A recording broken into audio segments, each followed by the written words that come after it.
12 ফেব্রুয়ারি ত্রয়োদশ জাতীয় সংসদ নির্বাচন, একই দিনে গণভোট। সারা দেশ জুড়ে জমজমাট প্রচারণা, ব্যস্ত রাজপথ, ব্যানার ফেস্টুনে মুখর ভোটের মাঠ। কিন্তু এই ব্যস্ততার মাঝেও মানুষের কৌতূহল থেমে নেই এক জায়গায়। ঘরে ঘরে, চায়ের দোকানে, সামাজিক মাধ্যমে সবার মনে এখন একটাই প্রশ্ন, নির্বাচনের পর কবে ক্ষমতা ছাড়বে ইউনূস সরকার, আর কত দ্রুত দায়িত্ব নেবে জনগণের ভোটে নির্বাচিত সরকার। এবার এই প্রশ্নগুলোরই স্পষ্ট উত্তর দিয়েছে অন্তর্বর্তী সরকার। অন্তর্বর্তী সরকারের প্রধান উপদেষ্টার প্রেস সচিব শফিকুল আলম জানিয়েছেন, নির্বাচনের পর যত দ্রুত সম্ভব নির্বাচিত সরকারের কাছে ক্ষমতা হস্তান্তর করা হবে।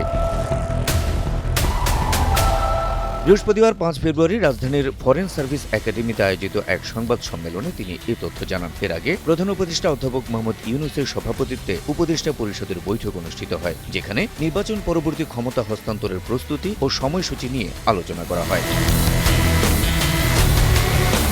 এরপর প্রেস সচিব জানান, সবচেয়ে দ্রুত সময়ের মধ্যে ক্ষমতা হস্তান্তরের পূর্ণ প্রস্তুতি রয়েছে অন্তর্বর্তী সরকারের। তার ভাষায়, যদি নবনির্বাচিত সংসদ সদস্যরা 3 দিনের মধ্যেই শপথ গ্রহণ করতে পারেন, এরপর সংখ্যাগরিষ্ঠ দলের নেতাকে ডেকে প্রধানমন্ত্রী হিসেবে শপথ পড়ানো হলে 15 বা 16 ফেব্রুয়ারির মধ্যেই নতুন সরকার দায়িত্ব নিতে পারে। সবচেয়ে দ্রুততম সময়ে হ্যান্ডওভার হবে। এটা যদি দেখা যায় যে 3 দিনের মধ্যে যদি এমন হয় যে ইলেকশন এমপিরা শপথ নিয়েছে, নেওয়ার পরে সংখ্যাগরিষ্ঠ দল লিডারকে ডাকা হচ্ছে যে আপনি আসেন, শপথ নেন as a new prime minister, আমরা 3 দিনের মধ্যে এটা হয়ে যেতে পারে। মানে 15 ফেব্রুয়ারি তেও হয়ে যেতে পারে, এটা 16 ফেব্রুয়ারিতেও হতে পারবে।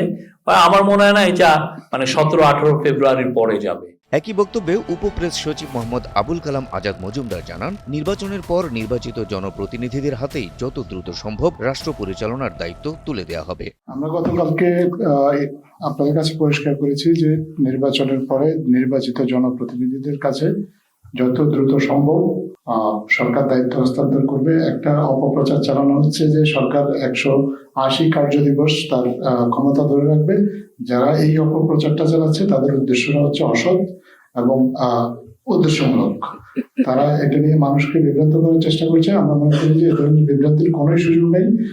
সরকার প্রথম থেকেই জনগণকে নিশ্চিত করেছে যে নির্বাচন শেষ হওয়ার পর আপনার যারাই নির্বাচিত হবেন, সংখ্যাগরিষ্ঠতা পাবেন, তাদের হাতে রাষ্ট্র পরিচালনার ভার তুলে দিয়ে সরকার তার দায়িত্ব থেকে সরে যাবে। এদিকে সচিবালয়ে আইন উপদেষ্টা আসিফ নজরুল জানান, নির্বাচিত সংসদ সদস্যদের শপথ পড়ানো নিয়ে সরকারের সামনে দুটি বিকল্প রয়েছে। একটি বিকল্প অনুযায়ী রাষ্ট্রপতির মনোনীত কোনো ব্যক্তি, সম্ভব হলে প্রধান বিচারপতি, নবনির্বাচিত সংসদ সদস্যদের শপথ পড়াতে পারেন। আর দ্বিতীয় বিকল্পটি হল প্রধান নির্বাচন কমিশনার শপথ পড়াবেন। তবে সেক্ষেত্রে 3 দিন পর্যন্ত অপেক্ষা করতে হতে পারে।